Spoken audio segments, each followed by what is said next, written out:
tengo ahora el honor de presentarles a ustedes al profesor Enrique Arnaldo Alcubilla, que entre sus funciones, mi presentación va a ser muy breve, entre sus principales funciones, aparte de la de catedrático de Derecho Constitucional, está la de haber sido letrado de las Cortes Generales. Como ya hemos contado en alguna de las clases, es un cuerpo específico de funcionarios del Parlamento que conocen el Parlamento desde dentro y su funcionamiento. Entonces, en él se dan una dualidad que no se encuentra muy a menudo, que son conocedores de la institución parlamentaria, no solo desde el plano teórico, sino también desde el plano de su funcionamiento y de su práctica, cosa muy importante para UNARCA.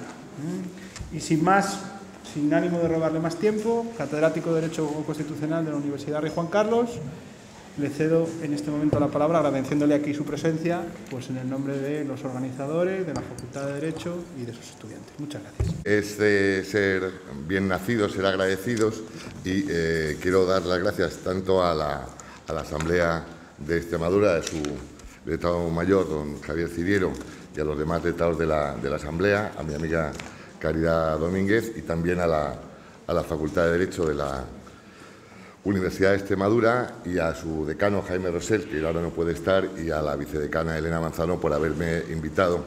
Estuve hace unos meses en Cáceres, en el aula magna, lo pasamos estupendamente, con una intervención como estábamos coordinando ahora crítica, y tengo la oportunidad de volver y espero no defraudaros y que me volváis a llamar otro día.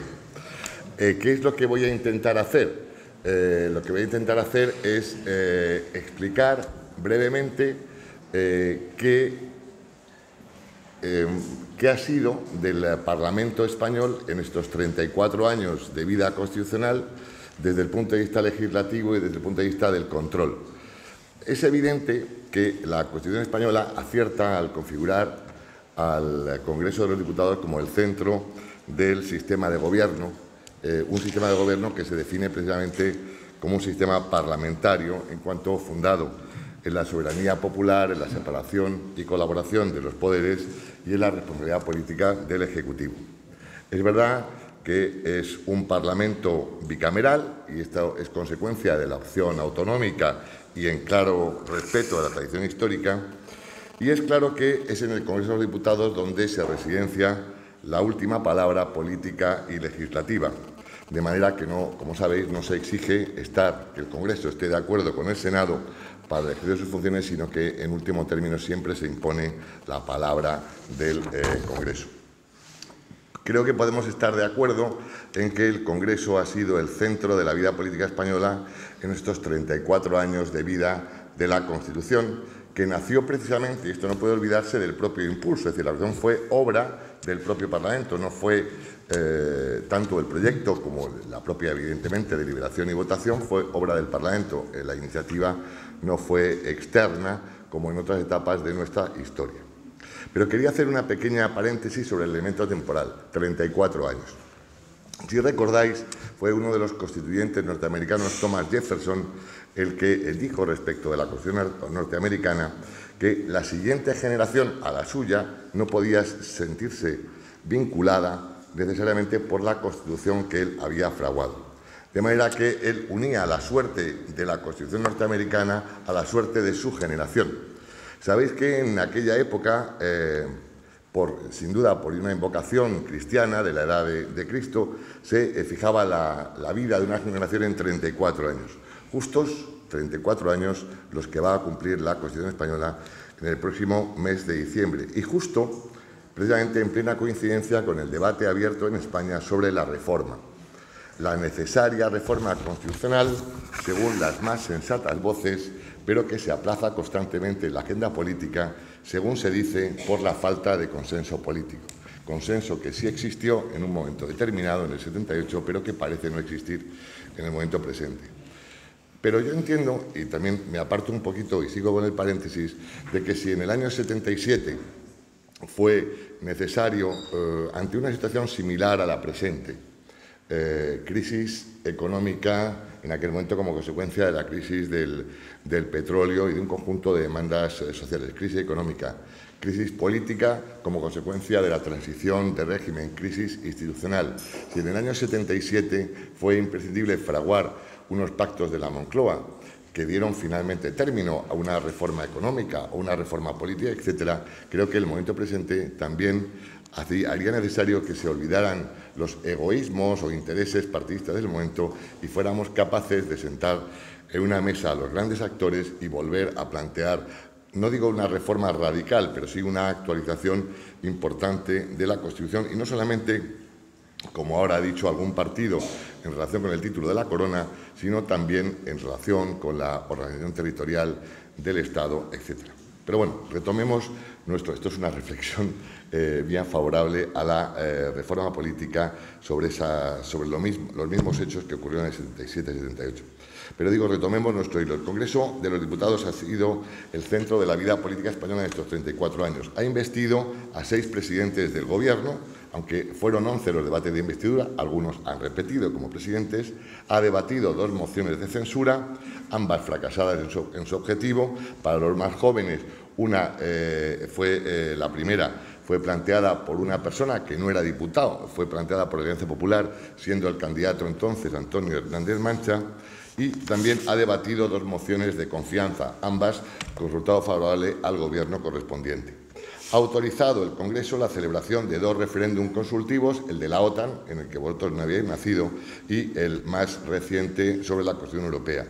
Ha autorizado 2 millares de tratados y acuerdos internacionales, ha aprobado casi 300 leyes orgánicas y más de 1.500 leyes ordinarias, y ha convalidado un par de cientos de decretos leyes. Por cierto, también otro paréntesis, el récord de decretos leyes convalidados se ha batido en esta legislatura. Es decir, en lo que va de legislatura se han aprobado 30 decretos leyes, que es el número proporcionalmente más alto de toda nuestra historia. Es decir, que se ha impuesto esta legislación de urgencia. Ha elegido el Congreso de Diputados a más de un centenar de miembros de los diferentes órganos constitucionales y, en definitiva, se han sustanciado en su seno un número difícilmente evaluable de debates políticos en sus distintas formas.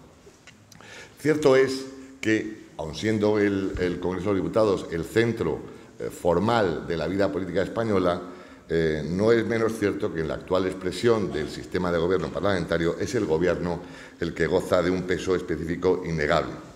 Es decir, que es el Gobierno el órgano de dirección política de la nación en torno al que se nuclean la mayor parte de los impulsos e iniciativas, pero siempre teniendo que contar con la confianza del Parlamento, al que debe rendir cuentas diariamente de su gestión. Y ello, además, y esto es lo importante, ante los ojos y los oídos atentos de los ciudadanos, atentos siempre en el sistema representativo a la actuación de sus diputados, gracias a la acción insustituible de los medios de comunicación omnipresentes en todos los salones y pasillos del Congreso. Otro paréntesis. No sé si habéis visitado el Congreso de los Diputados, pero no sé si habéis visitado el Palacio de la Moncloa o un ministerio. La diferencia entre los dos es radical. Si vosotros entráis en el Congreso, por los pasillos, por los salones, por las salas, veis decenas de periodistas pululando por todas partes, libreta en ristre, grabadora en ristre o cámara de fotografías en ristre.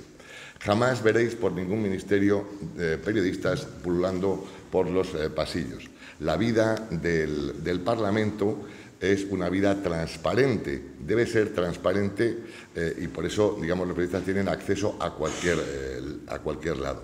Esta idea de transparencia, y os animo ahora hay un billete por 20 euros Madrid-Berlín, que vayáis a Berlín y si vais a Berlín no dejéis de visitar el antiguo Reichstag, el que incendió Hitler, que ahora se llama Bundestag. Entonces, si visitáis el Bundestag, que está al lado de la Puerta de Brandenburgo, veréis que una vez subís las escaleras y entráis, el salón de sesiones no hay una pared, sino que es un cristal. Entonces, vosotros podéis ver desde fuera lo que se ocurre dentro de la Cámara, del salón de plenos. Si subís en el ascensor hasta la cúpula que hizo Norman Foster, veréis cómo desde arriba, también desde la cúpula, se ve también el salón de sesiones. Quiere decir que el Parlamento alemán refleja esa idea de apertura, de transparencia, de que no tiene nada, no oculta nada a los ojos de los ciudadanos. Pues bien, nos encontramos con un Congreso transparente, abierto, público, y con un gobierno que ha adquirido un peso contemporáneo sin duda. Decía el famoso García Pelayo, decía, el poder ha pasado del rey absoluto, a la Cámara de los Comunes, cuando adviene la democracia, al Parlamento. De la Cámara de los Comunes pasó al Gobierno y del Gobierno al Primer Ministro. Es decir, la evolución del sistema político ha sido a que el Gobierno realmente se consolide como el líder político de la nación y dentro del mismo su premier o presidente. Pero, sin duda, otro de los símbolos inequívocos del Estado contemporáneo es el papel de los partidos políticos. El propio García Pelayo publica hace años un libro que se llama El Estado de Partidos, es decir, el Estado que llamamos democrático o social y democrático de derecho, que llamamos de la forma que llamemos, es un Estado de partidos. Los partidos son los que toman las decisiones políticas fundamentales.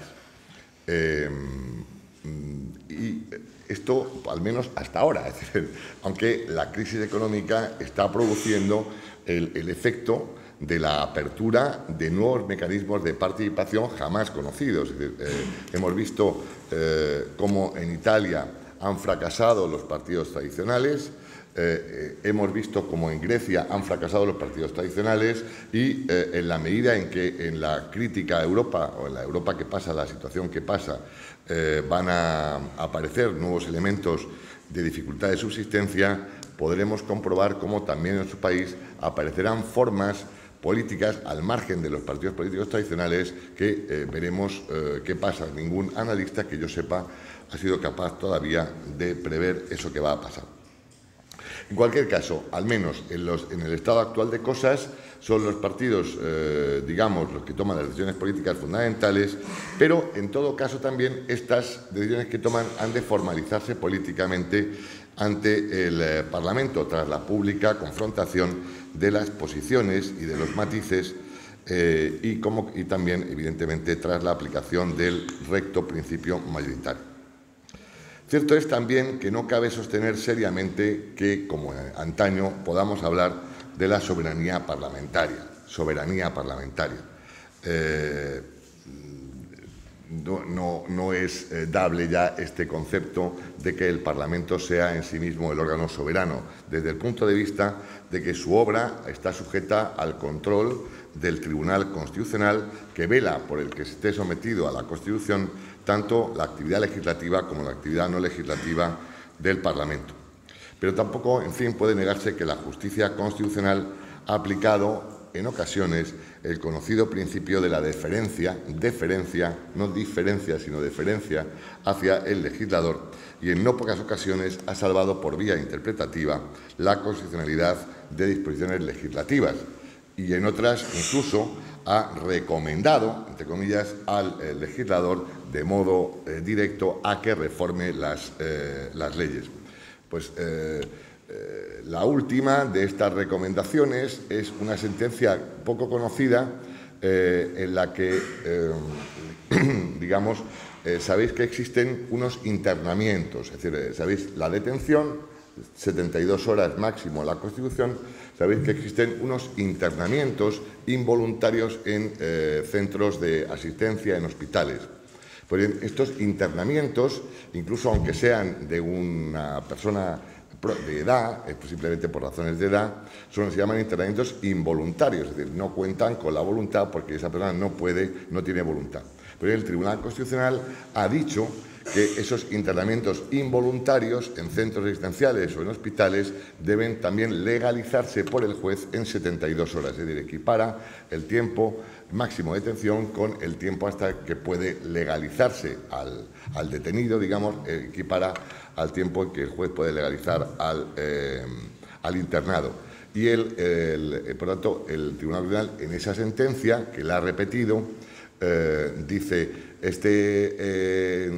artículo debe reformarse, pero no lo declaro inconstitucional. No lo declaro inconstitucional, pero debe reformarse. Y, por tanto, llama al legislador a reformar algo conforme a sus criterios. Han pasado 2 años y todavía no ha sido reformado. Pero el tribunal, veis cómo, por el principio de deferencia, ha salvado que subsista el artículo sin declararlo inconstitucional. Bien, sin duda, esto voy a pasarlo por alto, el Congreso de Diputados tiene, junto con el Senado, un conjunto de funciones que describe el artículo 66 de la Constitución. Ejerce la potestad legislativa del Estado, las asambleas autonómicas ejercen la potestad legislativa en su ámbito territorial, aprueba los presupuestos generales del Estado, fiscaliza o controla la acción del Gobierno, conoce y autoriza los tratados, como decíamos antes, y un conjunto de actos, como los referéndum, las declaraciones de anomalía en la vida constitucional del Estado, hace designaciones de miembros de órganos constitucionales, en fin, lleva a cabo un conjunto de funciones. Pero la base por la que se le atribuyen al Congreso, o la razón de ser por la que le atribuyen al Congreso, al Parlamento, estas funciones, es que es la institución representativa por excelencia, en la medida en que es el único órgano de emanación directa e inmediata del pueblo español, que se manifiesta periódicamente a través de las elecciones para intentar garantizar la representación la conformidad entre representantes y representados. Un paréntesis también respecto del sistema electoral y respecto de lo que ha ocurrido en estas legislaturas. La tendencia inicial de los 34 años fue la de no agotamiento de los mandatos parlamentarios. Es decir, que el Gobierno de turno buscaba el momento propicio para convocar las elecciones cuando pensaba que podía refrendar la mayoría parlamentaria. Yo siempre pongo el mismo ejemplo.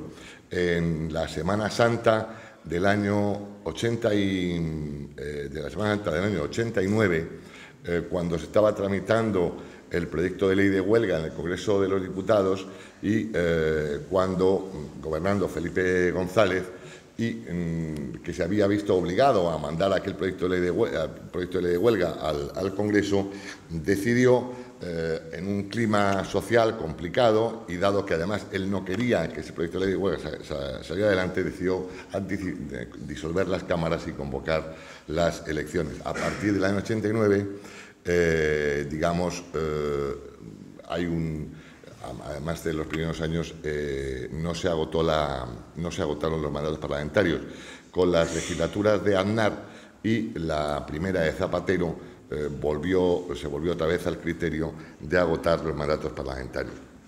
Pero lo que quería decir es preguntarme con vosotros si el régimen electoral español ha funcionado.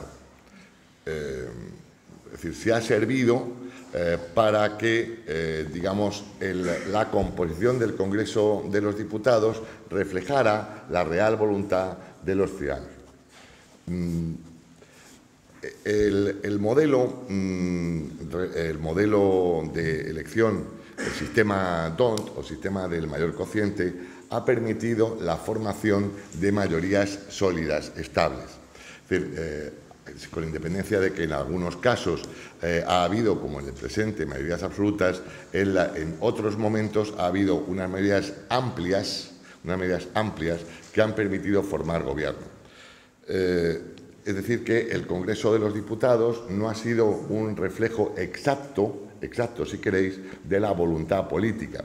Los terceros partidos están subrepresentados sobre los dos grandes partidos que están sobrerepresentados desde el punto de vista numérico. Y los partidos nacionalistas del País Vasco y de Cataluña están también sobrerepresentados dentro del marco político global. Bien. Y esto es lo que se eligió en el 77, así se eligió y se volvió a refrendar en 1985 con la Ley Orgánica del Régimen Electoral General. Los terceros partidos, llamémosles ahora Izquierda Unida o llamémosle UPyD, pretenden la reforma del sistema. ¿Para qué? Pues porque, digamos, dado que ellos han constatado su subrepresentación de acuerdo con el número total de votos que sacan en el conjunto del territorio nacional, pretenden reforzar los mecanismos para aumentar esa representación. ¿Cómo? Pues básicamente con el expediente de aumentar de 350 a 400 el número de diputados y que esos 50, en lugar de repartirse por provincias, se repartan en una especie de saco nacional, de forma que sacarían rentabilidad electoral a esos votos que ellos llaman perdidos. Bien, yo a esto tengo algo que decir. Con la que está cayendo, aumentar el número de diputados supondría que la gente saliera en masa a manifestarse en la calle para intentar, no digo matar, pero sí hacer pasar un mal rato a los diputados que pretendieran, a la medida que pretendieran hacer eso. Pienso que no es el momento. Aquí hay dos opciones. Una opción más, si queréis, de que el Parlamento sea un reflejo fiel del pensamiento, de la voluntad del pueblo, o que se refuerce el principio de la estabilidad, de la capacidad para formar gobierno. Es decir, ¿qué queremos? ¿Un mayor espejo, un mayor reflejo o queremos gobiernos sólidos, estables, que duren, que puedan hacer su política? Y esta es una opción. Los ingleses lo tienen claro, lo han tenido claro toda la vida, y su sistema permite que gobierne uno, le han salido unos liberales, pero en fin, normal que gobierne uno y luego gobierne el otro, es decir, que en función de la mayoría.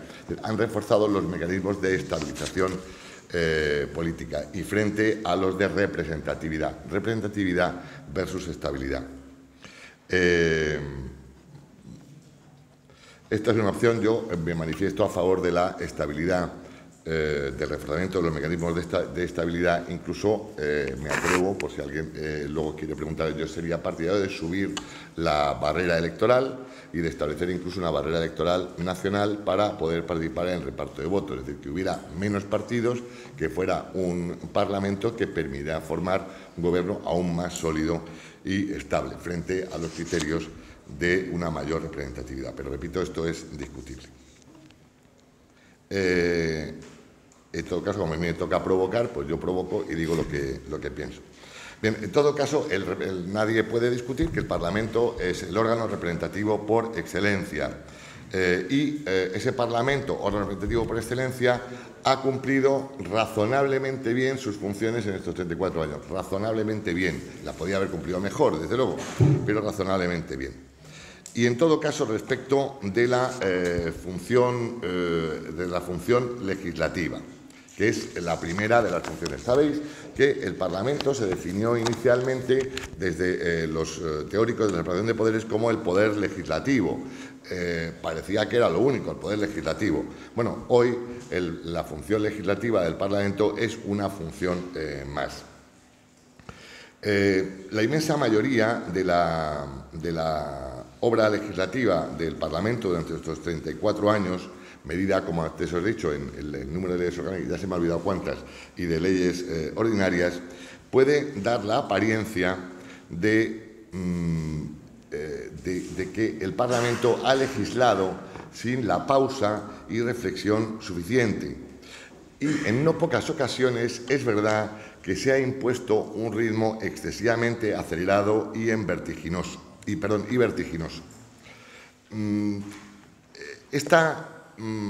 La legislación, la función legislativa, es una función que exige un cierto detenimiento. No puedes hacer una ley todos los días. Esto exige pensarlo bien, porque teóricamente la ley tiene una vocación de permanencia, de continuidad en el tiempo, de asentamiento, para regulación en un aspecto determinado y para dar seguridad en las relaciones jurídicas que se establecen a partir de la misma. Pero el Gobierno, que es en el 98% el impulsor de las iniciativas que se convierten finalmente en leyes, tiene prisa. Siempre tiene prisa. Que esto se transforme inmediatamente en ley. Lo que quiere el ministro de turno es ver la ley en el Boletín Oficial del Estado. y, por tanto, presiona, empuja a su grupo y que si es mayoritario, digamos, domina e impone su criterio sobre los demás para conseguir la máxima celeridad en la aprobación de la ley. Eso hace que te provoca varios problemas. Primero, provoca un problema desde el punto de vista técnico, de técnica legislativa. Cuando las cosas se hacen deprisa, técnicamente se hacen mal. Y voy a poner un ejemplo, aunque algún ministro de ahora le siente mal. La ley de tasas judiciales. Se aprueba en mes y medio la ley de tasas judiciales, que sabéis que establece una tasa para el acceso a la justicia, para plantear cualquier demanda en el orden civil, en el orden contencioso administrativo y, en segunda instancia, en la jurisdicción social. Esa ley está tan mal hecha que se recurre por varios partidos, se recurre por inconstitucional, pero el propio Gobierno, unos meses después, ante un informe demoledor del Defensor del Pueblo, dicta un decreto ley para modificar la ley de tasas. Es decir, que a los 3 meses se da cuenta de las meteduras de pata que contenía la ley, que la rectifica. Ejemplo, a mí me parece máximo de que la aceleración está reñida con el buen hacer, con la buena técnica. La reflexión siempre es buena para todo y también para la ley. Desde el punto de vista de la técnica legislativa, es decir, de la evaluación de la calidad de las leyes, muchas de nuestras leyes no soportarían. Desde el punto de vista de la falta de previsión de la memoria económica, cualquier ley, cualquiera, aunque establezca una tontería, cualquier ley tiene un coste. Entonces, a los gobiernos de todos los colores les gusta enviar un papel y dice memoria económica, no tiene coste. Bueno, esto es falso. Esto es falso.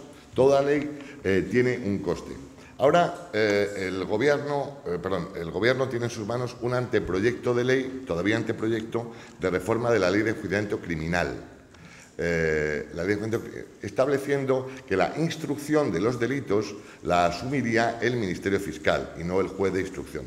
Claro, poner en marcha esa ley por la que se atribuye a otro sujeto la instrucción tiene un coste elevadísimo porque tienes que transformar toda la organización judicial. Por tanto, en definitiva, en resumen, la falta de pausa ha originado un exceso de aceleración, de vértigo, que ha hecho perder a muchas de las leyes parte de su calidad. El procedimiento legislativo es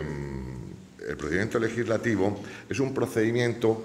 El procedimiento legislativo previsto en los reglamentos de la Cámara es un procedimiento que se basa en que van sucediéndose un conjunto de fases. La fase primera es la de presentación de enmiendas. Cuando el Gobierno de turno, y repito que los comportamientos, esto es muy importante, son iguales en todos los gobiernos, de un color y otro. Hombre, yo llevo desde el 86 en el Congreso y los he visto de los dos colores. Cuando el Gobierno de turno tiene prisa, entonces corta de raíz el trámite de presentación de enmiendas. 15 días, lo amplía 1 o 2 veces y punto. Cuando el Gobierno de turno lanza un proyecto con la idea no tanto de aprobarlo de inmediato, como que se empiece a debatir, a mover el tema, el plazo de presentación de enmiendas se amplía una vez tras otra. Ha habido ocasiones, por ejemplo, en el proyecto de ley penal de navegación aérea, que se ha ampliado el plazo de enmiendas durante 1 año y medio. Es decir, que veis mientras que vamos a ver cómo hoy jueves se debate de totalidad en el Pleno del Congreso de Diputados la enmienda de totalidad del Partido Socialista contra la reforma de la Ley Orgánica del Poder Judicial en lo que se refiere a la elección del Consejo. Veréis cómo, y no me equivocaré mucho, la semana próxima se celebrará la ponencia, la semana siguiente la comisión y el Pleno del Congreso para aprobarla de inmediato, porque el Gobierno quiere la máxima celeridad en la aprobación de esa ley. Es decir, depende un poco siempre de la voluntad de impulso del Gobierno. No hablo del Senado. El pobre Senado el pobre Senado es desde el punto de vista legislativo, adorno del sistema, porque constitucionalmente se le recorta el plazo a 2 meses y el pobre en 2 meses tiene muy poco que hacer. Y además, en todo caso, enmiende lo que enmiende, finalmente se impone la decisión de la Cámara Baja. Ahora, quizá no os haya pasado desapercibido que el presidente del Senado impulsa una reforma del Senado, pero la reforma que impulsa el presidente del Senado, García Escudero, no se basa en alterar el régimen de elección de los senadores. Sabéis que elegís en cada provincia 4 senadores, ¿no? Es decir, eligen los mismos senadores Soria, que tiene unos 100.000 habitantes, que Madrid, que tiene 6,5 millones.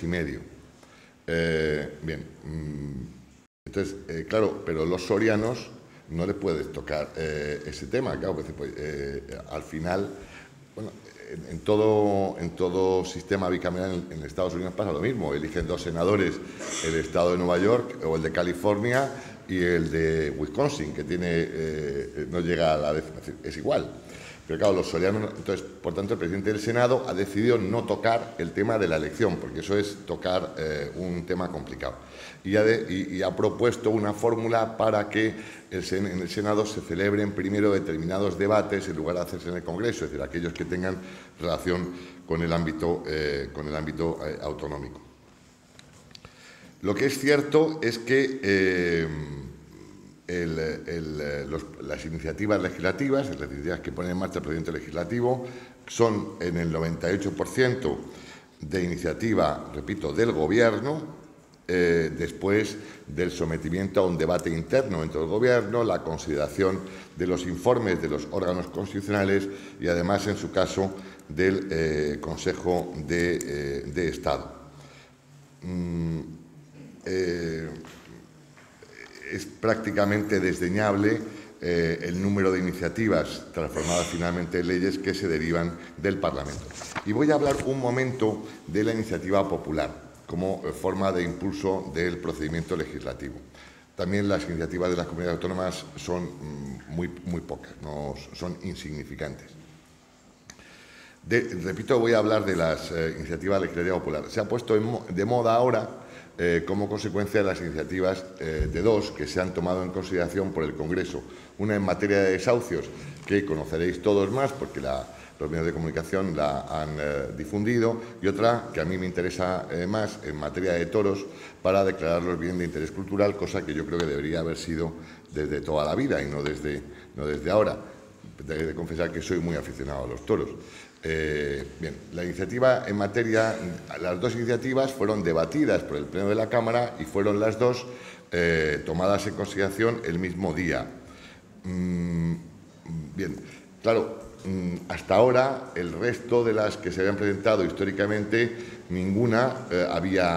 solamente una había prosperado y con un conjunto de reformas se habían convertido en ley. Pero os quiero plantear también con ánimo provocador, estáis viendo en los medios de comunicación ahora estos acosos a los políticos, ¿no? A los domicilios de los políticos de un grupo que se llama Stop Desahucios, ¿no? ¿Cuál es el mensaje que está detrás de esa? El mensaje es: mi iniciativa legislativa popular, es decir, ellos son los autores de esa iniciativa, no la puedes tocar. No la puedes tocar. El Parlamento, por tanto, tiene que convertir en ley lo que es la iniciativa legislativa de esos 500.000 ciudadanos que la han promovido. Claro, esto supone desconocer la esencia del régimen democrático representativo. Es decir, la iniciativa legislativa popular, como cualquier iniciativa, es una forma de puesta en marcha del procedimiento, punto. Pero el dueño de la iniciativa es el Parlamento. Luego, el Parlamento tiene que tener la capacidad de modificar aquello, te guste o no te guste, porque otra cosa es entender que esos 500.000 ciudadanos quieren imponer su voluntad sobre los X millones que han votado ese Parlamento con esa composición.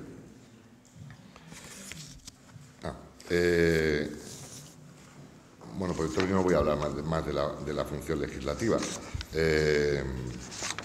Voy a hablar de la función de control, que en todo caso la legislación ocupa el tiempo que ocupa de la vida del Parlamento. Para que os hagáis una idea, el Congreso de los Diputados dedica un día a la semana a la función legislativa, un día, una mañana, y dedica 2 días a la función de control.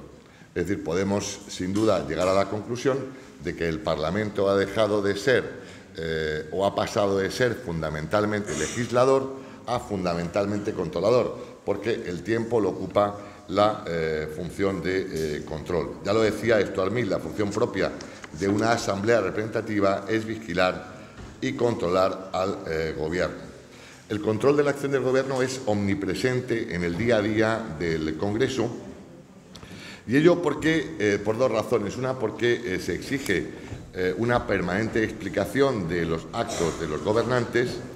Es decir, el Gobierno ha de justificar permanentemente aquello que está haciendo y, en su caso, adoptar las medidas que procedan. Y de otra, porque el sistema parlamentario se caracteriza por el Gobierno de la mayoría, cuya responsabilidad se pone en juego desde el mismo día de la investidura, por lo que los grupos políticos asumen necesariamente la obligación de fiscalizar todos los actos del Ejecutivo, no en beneficio propio, sino intentando exponer esa posición ante los ciudadanos para intentar que los ciudadanos la próxima vez se acuerden de ellos y les voten. Es decir, prefiero, digamos, lo que me está diciendo este señor que lo que está haciendo el del Gobierno. Los instrumentos de control, muy esquemáticamente, son los siguientes. El más elemental es el de las preguntas. Digamos, las preguntas orales en pleno, que son las que vemos en la tele. Esos pequeños cortes en donde ves al presidente o al ministro con el tal, son, por así decirlo, el teatro del Parlamento. Cumple la función teatral. Es el reto, es el momento en el que el momento en el que se improvisa, o el momento en el que se dice las maldades políticas. Su contenido, desde el punto, es decir, se hace más como si fuera una pelea de gallos, ¿no? Es decir, eso es la función de control, demostrar la capacidad dialéctica de cada uno. Pero desde el punto de vista de la eficacia, tienen escasa eficacia. Es para medir el grado de capacidad de improvisación, de oratoria de las personas. A estas preguntas orales, el Pleno del Congreso destina 2 horas a la semana. 24 preguntas a razón de 5 minutos, 2 minutos y medio cada uno, 2 horas. Junto a estas preguntas orales en pleno, hay centenares de preguntas orales en las comisiones, que tienen poca incidencia y poca notoriedad ante la opinión pública, y miles de preguntas de carácter escrito. Hubo una vez, hace años, que un diputado, para conseguir que, no voy a decir quién es, aunque me acuerdo del nombre, para que su fotografía saliera en el periódico, hizo la misma pregunta respecto de cada una de las oficinas de correos de los 8.000 pueblos de España. Es decir, ¿cómo están las obras o cuántas van a estar las obras en la oficina de correos de tal? Entonces, repitió la misma pregunta, cambió el pueblo e hizo 8.000 preguntas. Evidentemente, su foto se ve en el periódico como un hombre que estaba ampliamente dedicado a la función de control. Las preguntas orales son el último resto, os he dicho, de la improvisación o de la naturalidad. Sí quería subrayar esta idea. El Parlamento se ha convertido básicamente en un centro de profesionales de la política. Yo esto creo que hay una comprensión profesional de los parlamentos. Esta es una decisión que se ha tomado en España en estos 34 años. Esta es la realidad sociológica. Y es un Parlamento en el que domina la expresión, la lectura de textos. Es decir, el parlamentario español, como otros parlamentarios de otros países, han perdido, salvo en las preguntas, la capacidad de improvisación y se limitan a leer textos previamente preparados. Textos que van desde la salutación, buenos días, señorías, con la venia, señor presidente, hasta el final. Muchas gracias. Textos completamente escritos que se limitan a leer. Es decir, el Parlamento ha quedado enclaustrado en una función repetidora de textos y esto le empobrece, a mi juicio. Bien, otra modalidad segunda de control son las interpelaciones y las mociones. Las interpelaciones ya son todas urgentes. Se debaten 3 a la semana en el Congreso y se debaten también 2 mociones en las que se expresan declaraciones de voluntad de la Cámara. ¿Qué ocurre con las mociones? Las mociones que no son vinculantes para el Gobierno, son declaraciones de voluntad que el Gobierno puede hacer suyas o no. Esto para vosotros, para los jóvenes, es muy difícil de entender. ¿Cómo puede aprobarse algo y que no se vincule que no sea obligatorio? Hombre, pues si se aprueba, lo lógico es que vincule. Bueno, pues no vinculan. Se dice que es una vinculatoriedad política. Es decir, que puede dar lugar a responsabilidad política, pero no a responsabilidad jurídica. Otra forma habitual de control son las comparecencias. Comparecencias de autoridades o funcionarios, tanto ante es decir, de ministros o autoridades de los ministerios o de los órganos reguladores o de los órganos constitucionales ante el Pleno o ante las comisiones. Las comparecencias tienen un efecto básicamente de información, dar información, pero también fiscalizar lo que hace esa persona.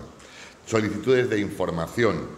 En fin, hay un conjunto de mecanismos para llevar a cabo esa función de control que, repito, ocupa la mayor parte del tiempo del Parlamento. Y dejamos para el final las comisiones de investigación. Probablemente el instrumento más popular o populista, más aún desde que se dispuso que las sesiones de la comisión de investigación eran públicas. Es decir, que podían asistir los representantes de los periodistas, o sea, los periodistas. Bien, yo os voy a contar mi experiencia personal porque será la mejor forma de entenderlo.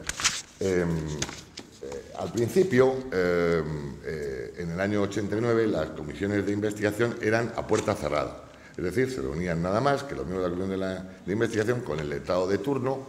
Entonces, venían a comparecer, los llamados a comparecer, la comisión examinaba la documentación que requería, etcétera, pero era a puerta cerrada. Es decir, los periodistas estaban fuera.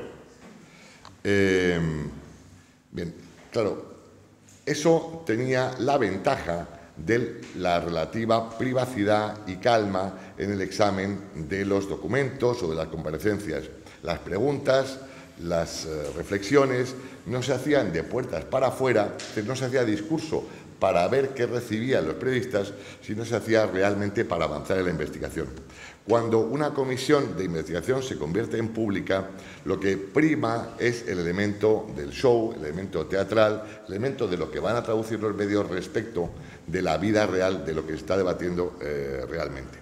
Las funciones de las comisiones de investigación. Entonces, con esto, ya por terminar, quiero decir que si la publicidad es la savia del Parlamento, debe haber determinados momentos en que el Parlamento reflexione a puerta cerrada, como cuando en el seno de una ponencia legislativa examina unas enmiendas. Es decir, lo hace sin el foco de los medios de comunicación, porque es la forma de trabajar sin pensar en lo que los medios van a decir. Y, por tanto, creo que debería recuperarse algún margen para ese tipo de trabajo. Creo que el Congreso de los Diputados ha cumplido razonablemente su misión institucional en estos 34 años. Y los ciudadanos hemos podido comprobar que hemos podido examinar que a las razones de unos se oponen las razones de otros u otros. El debate político se basa en la exposición de las razones y en el Parlamento es el único sitio en el que están todos al mismo tiempo, porque es la representación plural de la sociedad. Pero también hemos comprobado que en muchas ocasiones o están muy lejos o reaccionan tarde ante las preocupaciones reales de los ciudadanos o de los grupos, que hay mucha posición predeterminada y poca búsqueda de acuerdos al dominar los intereses partidistas del momento. Hemos podido comprobar también que el Parlamento es absolutamente previsible, visto el eficacísimo juego de la disciplina parlamentaria, lo que ha dado lugar a un cierto alejamiento del Parlamento al conocerse el resultado de antemano. Pero también es verdad que todas estas críticas acompañan al Parlamento desde que es Parlamento, desde su origen. Había un parlamentario francés que se llamaba Jean de Lagor, que escribió en los años 60 un libro que se llamaba Un Parlamento por hacer. Es decir, ya se planteaba en los años 60 que el Parlamento estaba en crisis, todas las razones de la crisis y que había que tal. Esto es como la crisis del teatro. ¿El teatro está en crisis? Bueno, pues sí, está en crisis desde Lope de Vega. Siempre está en el cine, está en crisis, por supuesto, está en crisis. El Parlamento está en crisis, también. Es verdad que, digamos, esa crisis del Parlamento se ha alimentado o retroalimentado en el momento presente con una grave crisis institucional, que afecta ya no solamente al Parlamento, sino a todas las instituciones del Estado, y que la regeneración política e institucional de España se impone, salvo riesgos mayores que podamos caer. Entonces, en la búsqueda de esos ideales de regeneración, lo que sí está claro es que no podemos imaginar la democracia sin la existencia del Parlamento. El Parlamento es insustituible. Y podemos imaginar cualquier reforma, modificación, actualización, de acuerdo, pero cualquier forma que imaginemos siempre tiene que tener al Parlamento por muchas cosas que hayan de cambiarse. Y muchas gracias por vuestra paciencia.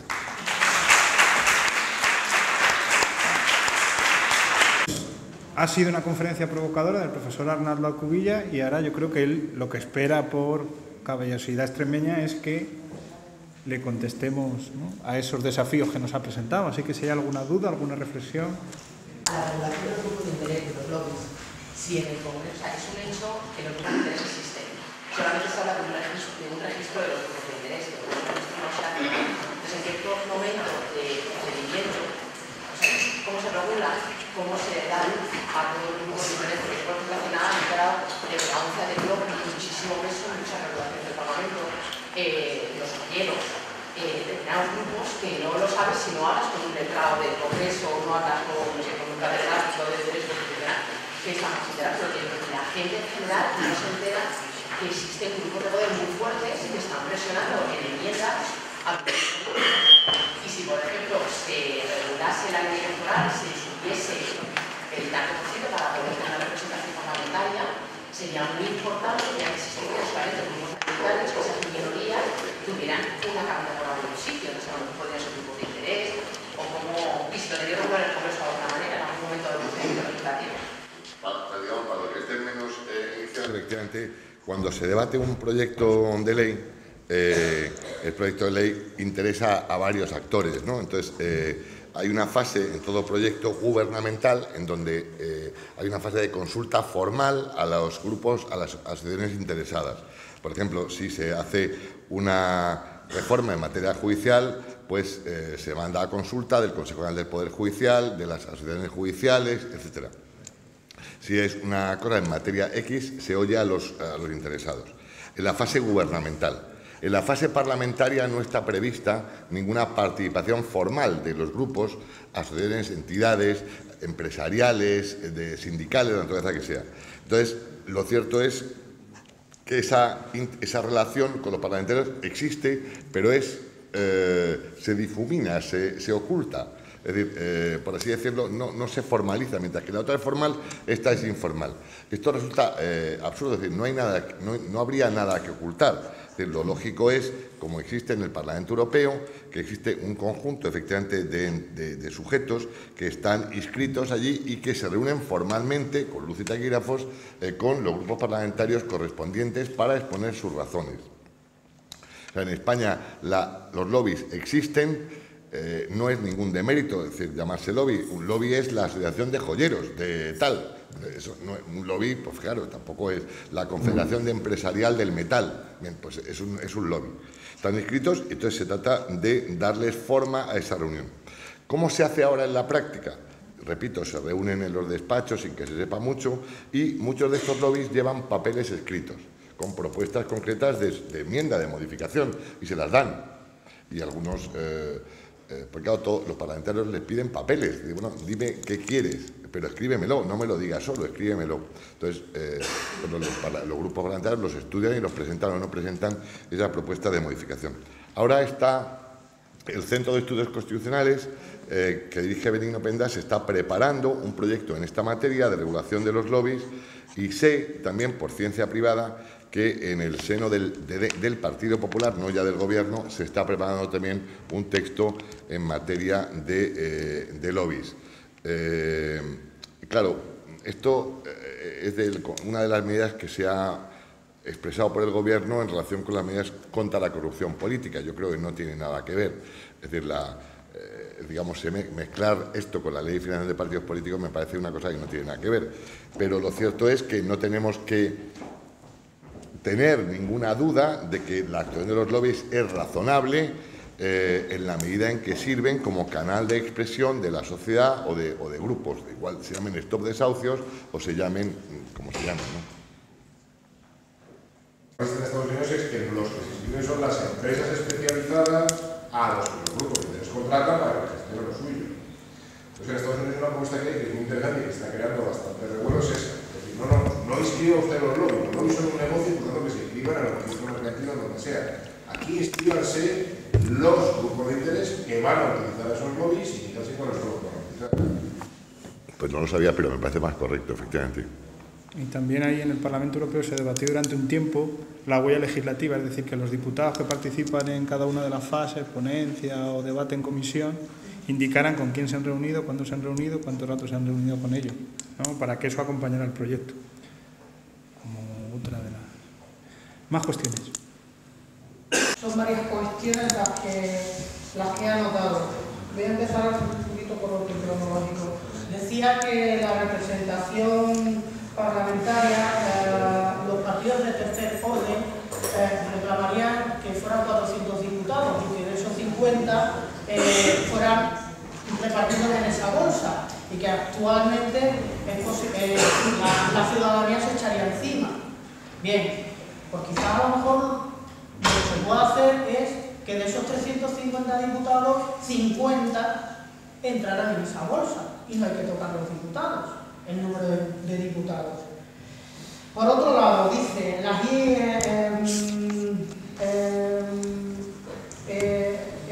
tema de las iniciativas legislativas populares. En este caso que usted ha mencionado, era más de 1 millón de personas, no 500.000, aunque 500.000 sean las que se necesiten, y creo que es excesivo en el país en el que estamos, puesto que en Italia solo se necesitan 50.000. Pero el problema no es ese, el problema es que de todas las que se han presentado hasta hoy, solo se ha admitido a trámite una y se rechazó. Con lo cual, no comparto con los escraches, me parece antidemocrático, aunque también me parece un poco execrable que personas de primer orden político califiquen eso como de nazi o nazismo. Y quien sabe lo que es el nazismo seguro que se sentirá ofendido. Creo que habría que darle más poder, puesto que de esta iniciativa lo que se va a hacer es admitirlo a trámite, pero posiblemente se rechace y se apruebe una ley que le interesa a ese partido. Habla usted de gobierno estable. Entonces usted, por lo que interpreto, sería partidario de un gobierno parecido al de Estados Unidos. O sea, que al final, o de Francia, donde al final gobierne el partido ganador, con lo cual habría que cambiar la ley electoral. De momento tenemos la que tenemos. Y yo pienso que con la que tenemos habría que darle más participación a esos grupos minoritarios, pero con una gran mayoría de personas que lo representan, ¿no? Y por otro lado, los controles al Parlamento, si prácticamente casi son un poquito bueno, pasa y ya está, o sea, me refiero, quienes están ahí están puestos por los propios partidos políticos y muchas veces no sirven nada más que para eso, sacar un titular para un periódico, para los medios de comunicación, donde realmente no se hace un control parlamentario, puesto que como estamos sometidos a esas mayorías, por ejemplo, como el profesor Marcos le planteaba aquello de que había que plantearse un poquito eso de que con un 33% se tenga una mayoría absoluta y se atribuyan que están representando a la mayoría absoluta de España. No, perdona, están representando a un 33% del electorado. Y por otra parte, ¿hasta qué punto se puede decir que este partido, este o cualquier otro, están representando a esa gran mayoría cuando están incumpliendo su propio programa electoral, que debería de ser un contrato vinculante? Si no se puede hacer, no se puede hacer, pero lo que no se puede hacer es mentir para ganar unas elecciones. Y reformar la Constitución, pienso que es hoy en día necesario. Usted lo ha dicho con Jefferson, ¿no? que es necesario porque ya son varias generaciones las que han pasado. No hay que dejar de pensar que en el 78 nos impusieron esa Constitución, y digo nos impusieron porque no nos dieron a elegir otra cosa. O sea, esta es lo que hay, y si no al anterior régimen, al antiguo régimen. Entonces, quizá a lo mejor habría que hacer primero una serie de referéndums de qué es lo que quieren los españoles. Si quieren un sistema presidencialista, un sistema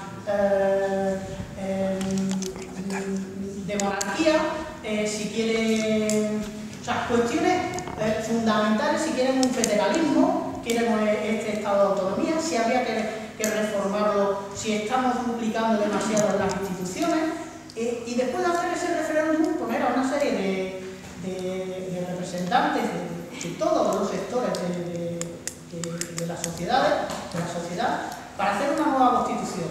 Y esa Constitución sí que sería una Constitución representativa de todos.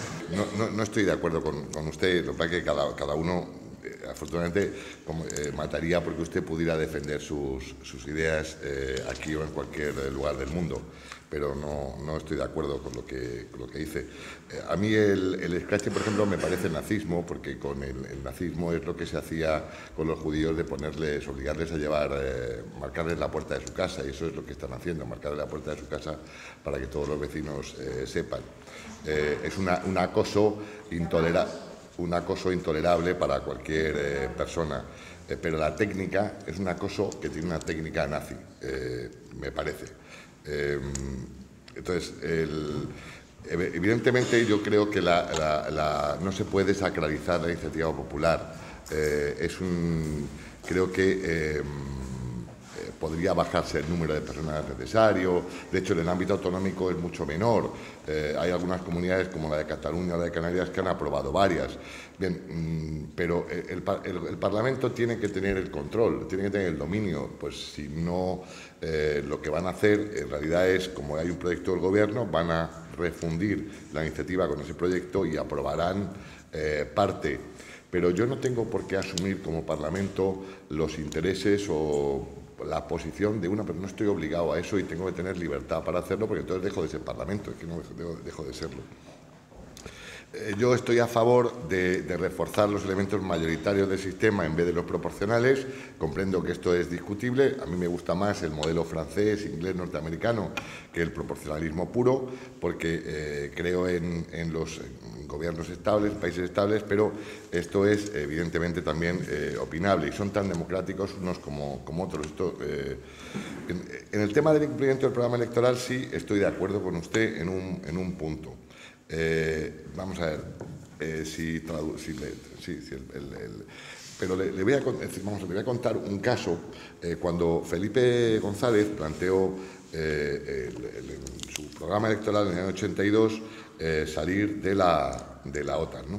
Entonces, hubo un conjunto de personas que se querellaron contra el presidente Felipe González por incumplimiento del programa electoral cuando planteó el referéndum de continuación del que se celebró en febrero del 86.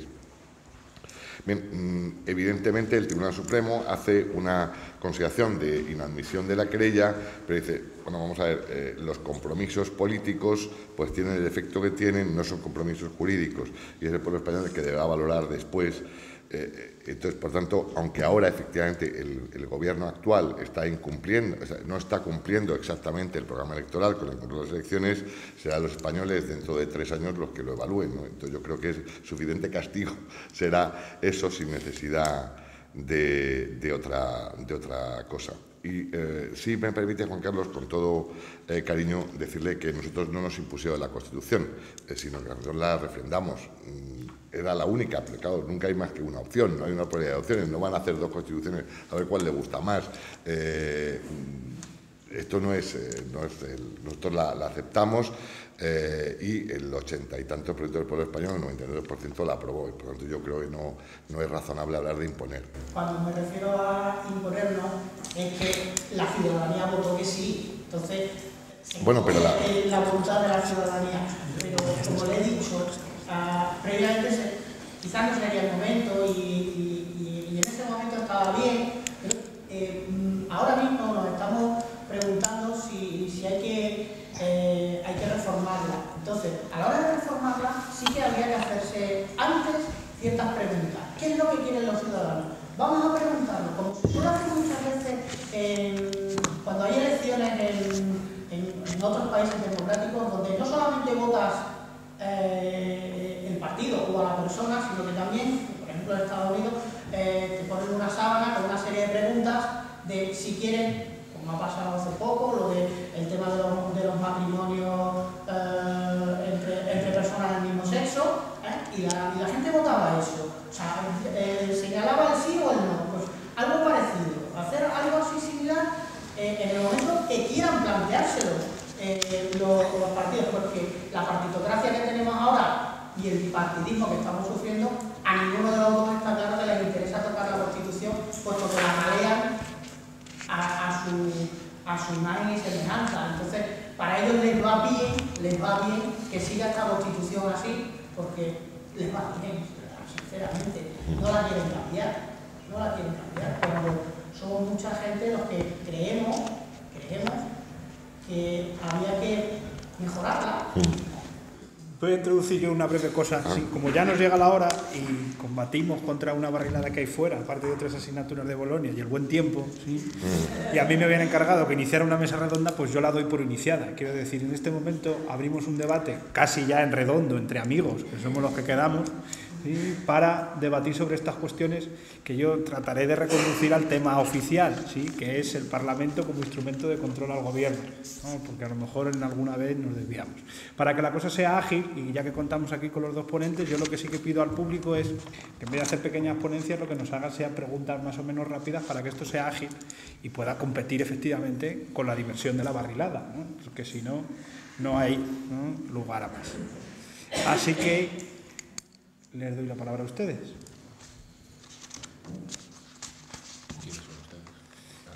Pues Mar, por ejemplo. Mar, dinos. Me gustaría saber, porque tengo desconocimiento al respecto, si se reformara la Constitución, ¿qué puntos creen que se tocarían? ¿Y qué puntos creen que se deberían tocar realmente? Vamos a ver, desde luego yo creo que hay que tocar la organización territorial del Estado. El sistema autonómico tal como está configurado, a mi juicio, es insostenible. Desde luego creo que hay dos opciones. La que no es factible, dable o sostenible es la actual. Entonces hay dos opciones, pero todas pasan porque el Estado recupere determinadas competencias, a mi juicio, tanto en materia de educación como en materia de justicia, incluso en parte en sanidad, porque el sistema sanitario, tal como está configurado con no sé cuántos centros de trasplante, esto no es sostenible. Esta es la realidad, y los informes europeos, los informes del Fondo Monetario lo traducen. Hay dos, creo que para el Senado, yo bajaría el número de diputados, realmente me parece que el número de diputados nacionales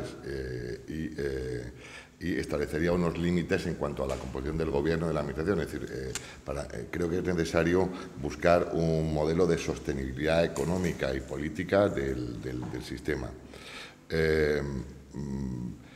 Creo que hay que retocar determinados puntos de la monarquía, y no vamos a entrar en cuáles.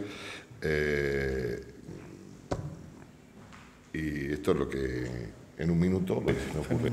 Otro minuto para Marco. Bueno, yo lo que pasa es que lo que no tengo claro es si lo que los tiempos piden es simplemente una reforma puntual de la Constitución o piden una reforma más profunda que quizá debiera abordarse a través de procedimientos de otro tipo, ¿no? Si fuera una reforma puntual, hombre, pues los puntos sobre los que existe bastante consenso que deberían revisarse, pues ya los ha contado el profesor Rodolfo Cubilla, y creo que son, pues, título octavo de la Constitución, indudablemente, jefatura del Estado. Yo añadiría algunos. Dentro de, es decir, si se trata de un proceso de reforma más amplio, creo que la forma de gobierno también debería verse, particularmente las relaciones ejecutivo-legislativo, y en segundo lugar la posibilidad de introducir elementos participativos, tanto de participación de carácter administrativa, es decir, abrir la Constitución a las formas de organización social distintas de los partidos políticos y, por tanto, romper el monopolio de la vida y de la iniciativa política por parte de los partidos. Dentro de estos temas, por ejemplo, creo que la Constitución debería regular claramente los instrumentos de participación parlamentaria en la formación de la opinión exterior del Estado español, particularmente dentro de la Unión Europea, por un lado, y luego también mecanismos de control de la actividad del Ejecutivo dentro de las instituciones europeas. Igualmente también creo que debería regularse de una manera bastante más precisa el encaje estatal español dentro de la Unión Europea, no solamente a través de la regulación de los tratados internacionales como una fuente especial, sino también a partir de la realidad institucional de la Unión Europea y de la integración existente en España. Me lleva todo esto a pensar que son tantos los puntos que se deben tocar que no sé si la reforma es el instrumento más adecuado. Es decir, el problema es que la Constitución española, a través de un intento de algo que en principio puede ser loable, como es intentar someter al Estado de Derecho el ejercicio del poder constituyente, pues regula cualquier proceso de cambio constitucional y, por tanto, cualquier proceso de cambio constitucional estaría monopolizado por la distribución política realmente existente y no abierta a cauces verdaderamente participativos. En este sentido, se plantea, es bastante complicado, cómo poder abrir un proceso que resultara más acorde con las aspiraciones de la ciudadanía sin violentar el Estado de Derecho y la regulación constitucional. También teniendo en cuenta otra cuestión, que los procesos constituyentes no son siempre procesos de derecho, son también procesos de hecho. Y en este sentido, intentar someter plenamente a derecho un proceso de carácter constituyente pues puede resultar altamente ingenuo. Muy probablemente lo que habría que hacer es intentar someterlo en los elementos básicos que determinen el carácter democrático y legítimo del proceso. La protección de las minorías, en que responda realmente a posiciones mayoritarias y en que los actores institucionales pues jueguen el papel que les corresponde. Pedro. Sí, hola, buenos días. Yo quería hacer una pregunta. Más que nada porque, claro, entiendo que el control por parte del Parlamento que somete al Gobierno se realiza por parte de los partidos políticos que están en la oposición, los cuales en algunos casos, digamos que se enteran muchas veces por los periódicos de determinadas noticias, actúan y hasta incluso a veces se equivocan. Yo lo que quería saber es si se hace verdaderamente un control por parte de los partidos políticos que están en la oposición al gobierno. Porque a mí me da la sensación de que no es así, o al menos, no sé, es una opinión personal, ¿no? Entonces, quizás desde la experiencia a mí me gustaría saber si eso es así o no es así. Por cierto, hace unos días, y esto me ha llamado muchísimo la atención, y es que nadie ha preguntado, hace unos días entré en la página web del Ministerio de Administración Pública y Hacienda para ver cómo iban los procesos de transferencia de competencias de los nuevos estatutos reformados, que se han reformado desde el año 2006, y me he encontrado con que las transferencias han sido mínimas en estos 6-7 años. No llegan casi ni al 10% de las transferencias. Y me he encontrado, por ejemplo, que en Extremadura no ha habido ninguna. En 2 años no ha habido ninguna transferencia de competencia.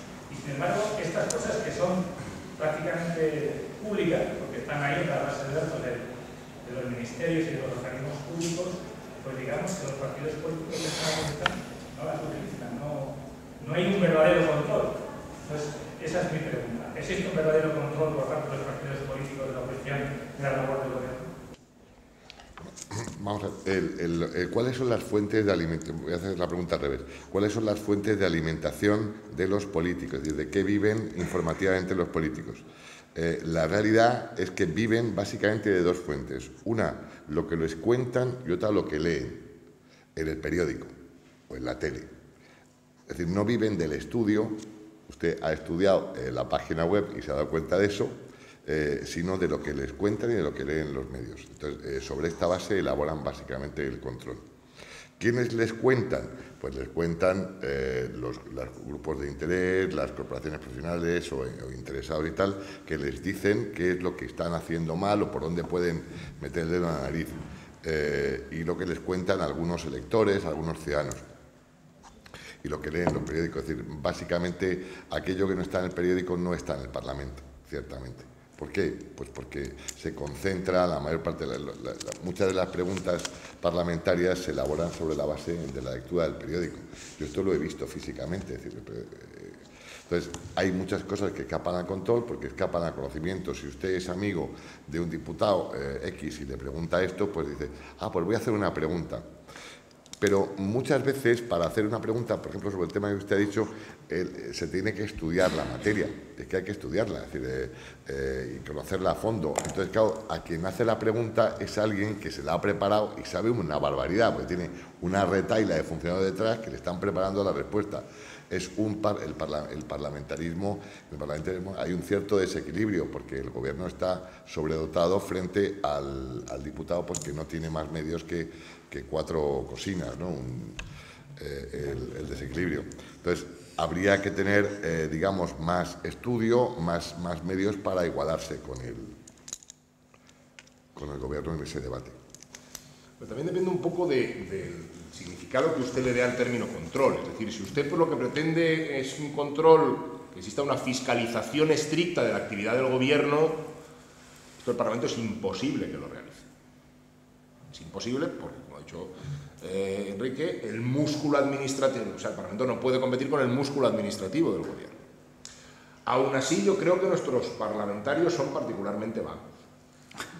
Porque, por ejemplo, el Parlamento Europeo, con un músculo administrativo que no es superior al del Parlamento Español, realiza unas labores de control en el nombramiento de los comisarios, siguiendo el modelo de los hearings estadounidenses para el nombramiento de los secretarios de los departamentos, que son terroríficos. Gente que se ha pasado allí 18 horas sentado contestando preguntas de gente que se lo ha estudiado muy bien y conoce el patrimonio de lo que van a ser los futuros comisarios, qué actividades han tenido, dónde han estado, con quién. Una cosa mítica, sacaron a una comisaria llorando del hearing. Sacaron a Buttiglione del hearing. Y sacaron directamente a Buttiglione, que no lo lograron nombrar. Y la gente que pasó por ahí, los que y lo describen, dicen que es una auténtica fiscalización de la vida de una persona, a través de la preparación. Entonces, claro, si lo que se pretende es una fiscalización estricta, esta nunca se va a poder realizar. Ahora, entre lo que ocurre, que es simplemente un ejercicio del derecho de crítica, hasta la fiscalización estricta, creo que hay una serie de pasos que sí se podrían llegar a realizar, pero que depende en gran medida de los propios parlamentarios y de su capacidad de trabajo. Pero desde luego, ya digo, pretender que el control es fiscalización en el Parlamento es absolutamente imposible.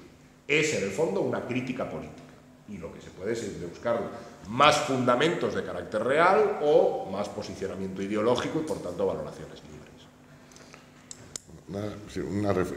Una información, no sé qué existirá en la Comunidad de Extremadura, en el Parlamento Español, cada grupo parlamentario tiene una dotación, una subvención para el grupo. Entonces, a su vez, cada diputado tiene derecho a un asistente personal y cada grupo, con esa subvención que tiene,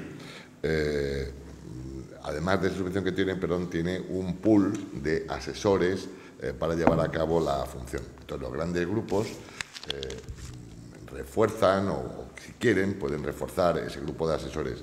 Los asistentes son, con todo respeto, son secretarias, no son asesores.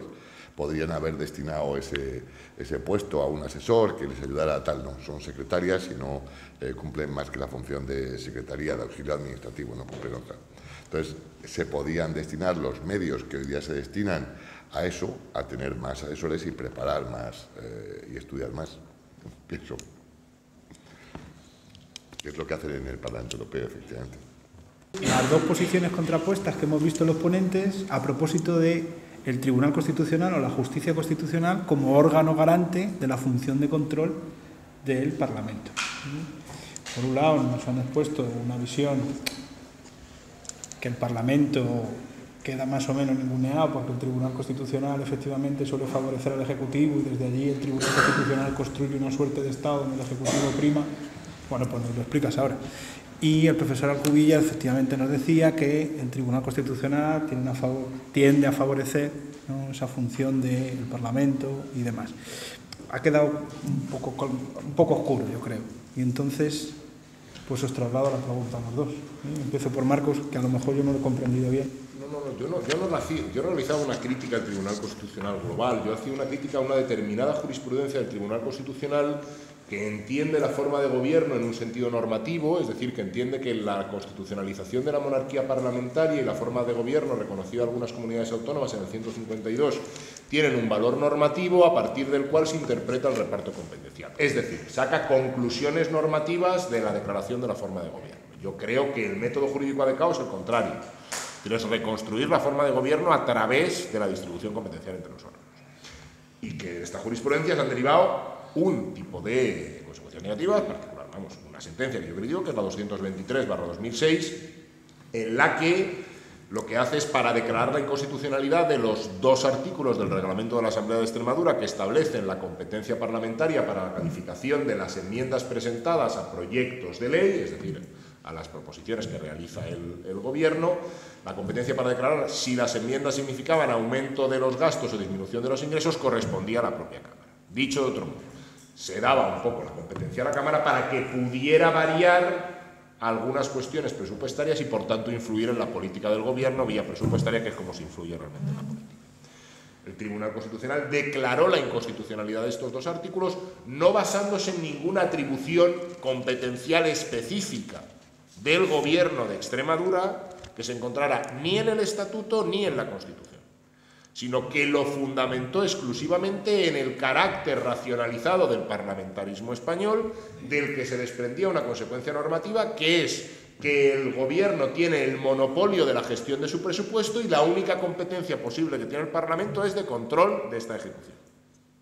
Y no puede introducir variaciones en el presupuesto, porque esto significaría cambiar las decisiones políticas o la dirección política del programa que corresponde en exclusiva al Gobierno.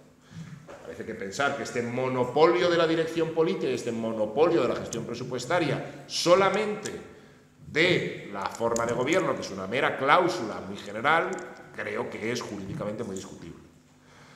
Ahora bien, sí creo que el Tribunal Constitucional, por contra, ha sido muy deferente en muchas ocasiones con el legislador, hasta el punto de que en una sentencia llega a declarar la inconstitucionalidad de determinados artículos de la Ley de Extranjería, y como todos sabemos, de la inconstitucionalidad se deriva la nulidad de pleno derecho, pero no los expulsa del ordenamiento jurídico, sino que los deja en una especie de limbo, establece una especie como de suerte de mandato al legislador para que los modifique o los cambie, cosa que no se ha producido hasta este momento.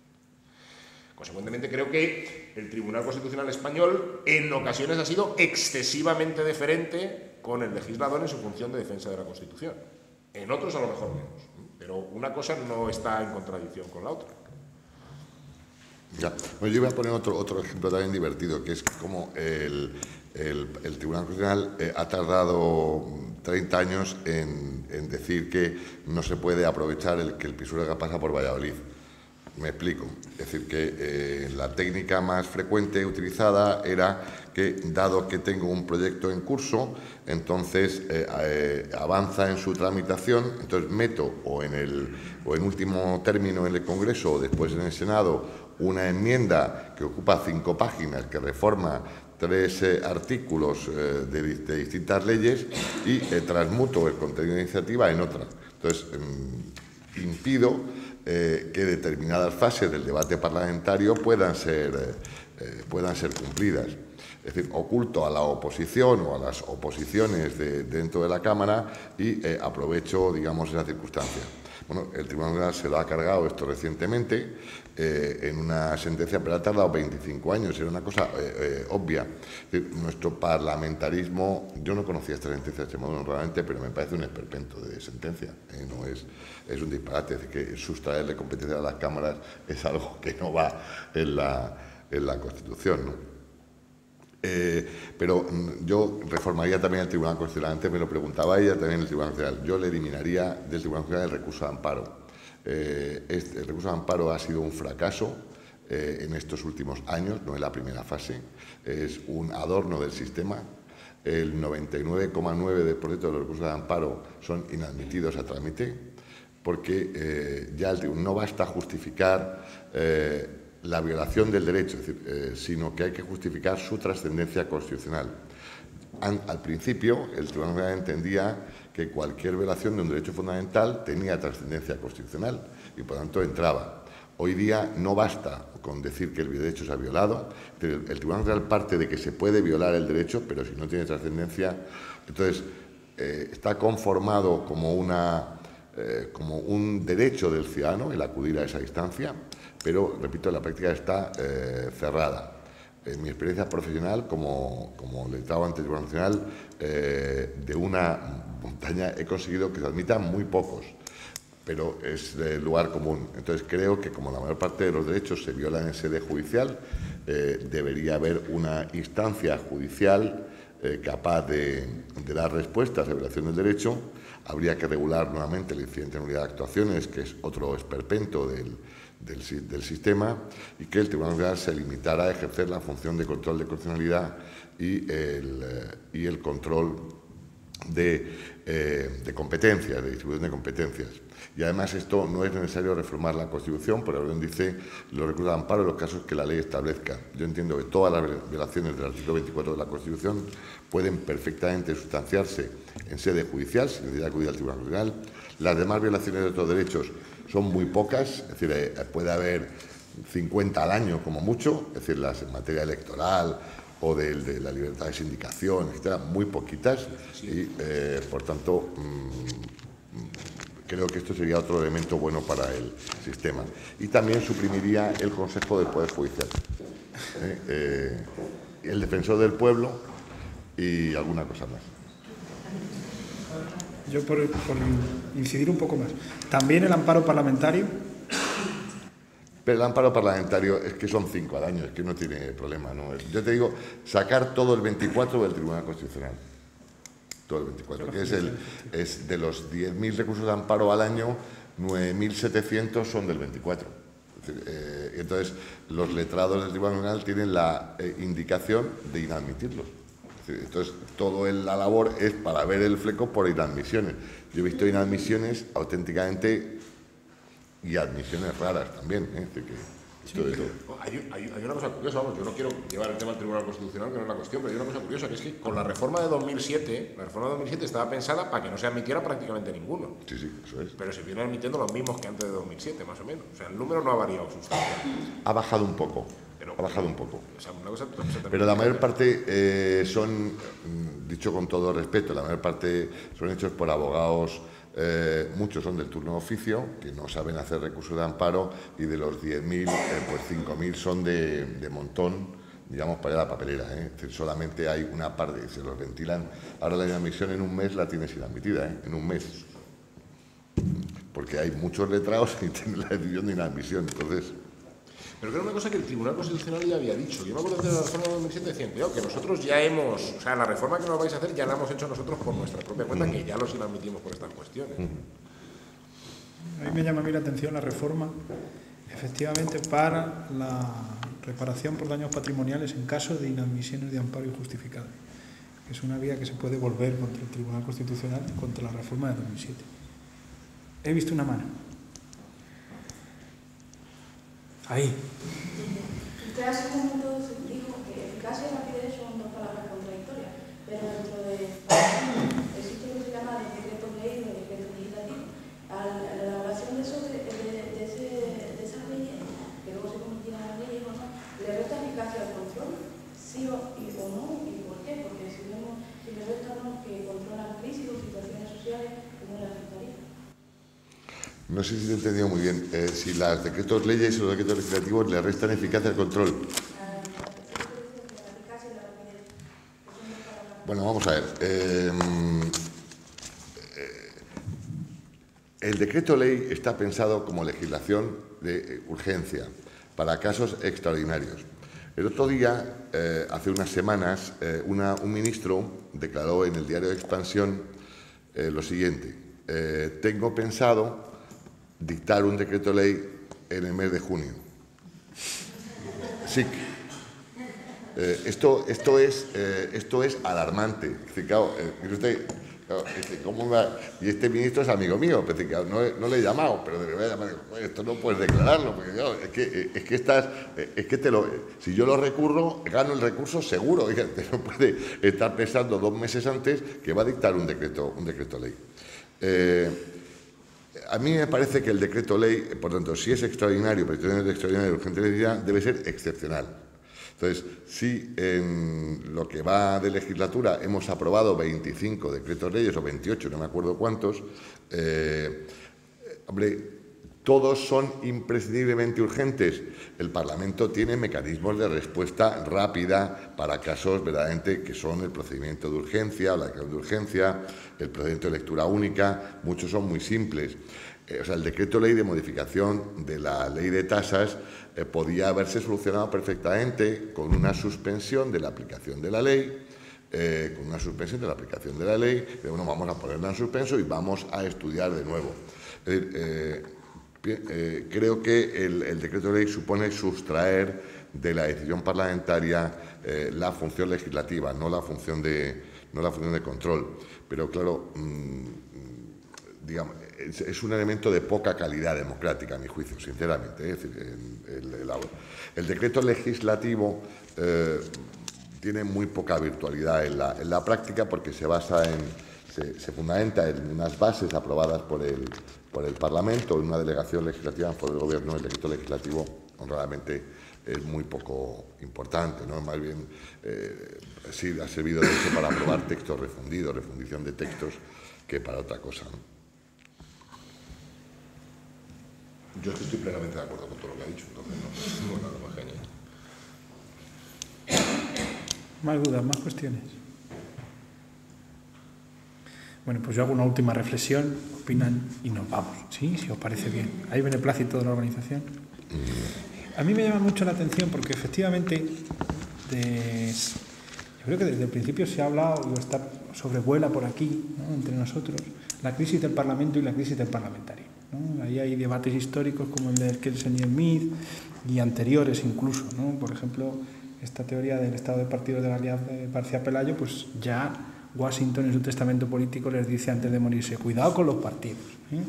Cuidado con los partidos. Y Ostrogowski en 1912 pues nos hace una descripción fenomenalmente clara de este estado de partido que ya se vislumbraba. A mí en este contexto de la crisis del parlamentarismo me llama la atención un hecho, ¿no?, que ni siquiera es un hecho sociológico, ¿no? Me llama mucho la atención que las protestas ahora se hacen en torno al Parlamento, se bloquea el Parlamento. Es decir, efectivamente es una institución que tradicionalmente siempre hemos dicho que está en crisis por esta realidad del estado de partido, pero la población tiene la sensación, o a mí me parece que tiene la sensación, que los que están ahí, por eso lo rodean, ¿no?, tienen poder, y que esa institución tiene poder. Esto puede ser así, no puede ser así. La crisis puede empoderar al Parlamento, lo puede desapoderar, puede que un día lo invadan todos, no sé. No, quiero decir, igual que se tomaba la Bastilla o el Palacio de Invierno porque allí eran las situaciones o las sedes o los espacios físicos donde la gente localizaba el poder, rodea el Parlamento, ¿no? Me parece que significa o trasciende que el Parlamento es un sitio llamado a tener poder. Y dejo esa reflexión última para unos 3 últimos minutos de cada uno y nos vamos. Hace unos meses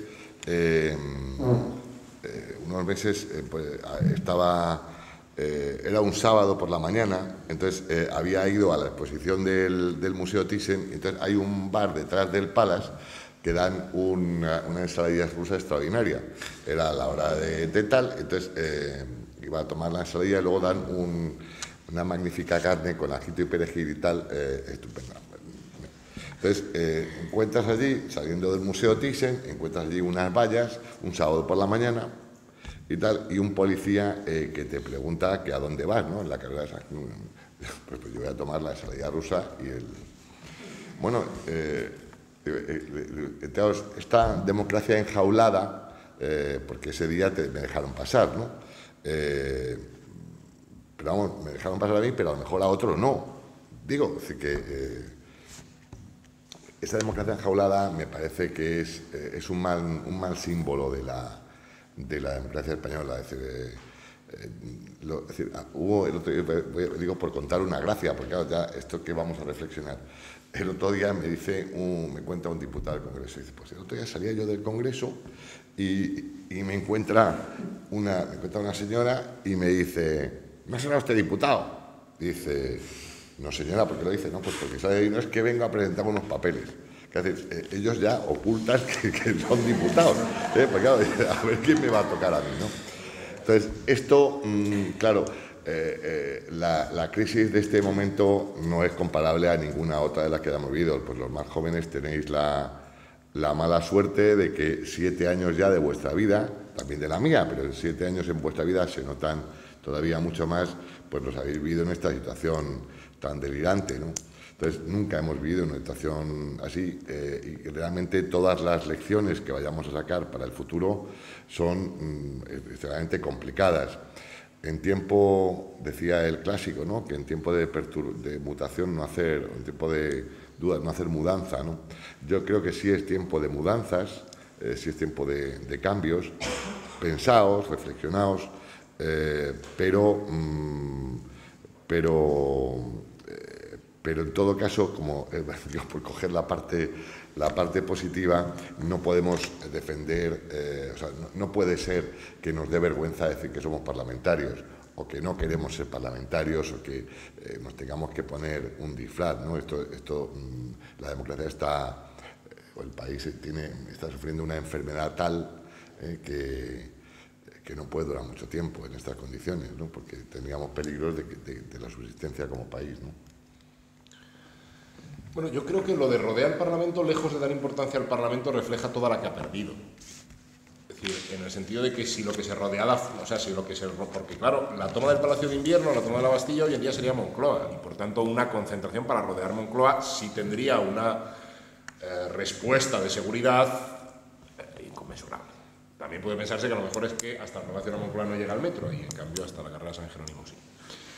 Por lo tanto, no creo que refleje la importancia del Parlamento, sino precisamente refleja que si rodeas el Parlamento, el nivel de respuesta policial pues no va a ser exactamente igual que si el que rodeas Moncloa, en donde sí se crea un problema de seguridad real para el Estado y para la continuidad del propio orden, ¿no? Por otro lado, también decía, no sé, cuando Marx analizaba por qué los obreros en la Revolución Industrial destrozaban las máquinas, Marx venía a decir algo así como, está bien porque se nota que han tomado conciencia de la situación, pero claro, el enemigo no es ese, o sea, el enemigo no es la máquina, ni es el progreso, ni nada por el estilo, con lo cual es un paso en la toma de conciencia, pero no es todavía una conciencia ya plena de sí misma.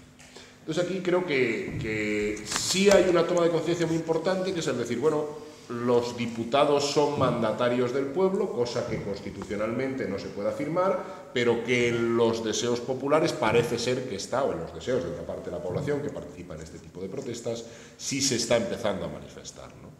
Que por tanto también revela cómo determinadas instituciones que rigen los sistemas parlamentarios y particularmente el estatus de los diputados y que provienen de una justificación no ya decimonónica, sino en muchas ocasiones propia de la Revolución Francesa, pues hoy en día comienzan a dejar de tener sentido, y también habría que plantearse también el estatus del diputado y su conexión también con las demandas de los ciudadanos. Con lo cual, no soy tan optimista en el análisis, pero sí creo que es un movimiento a tener en cuenta.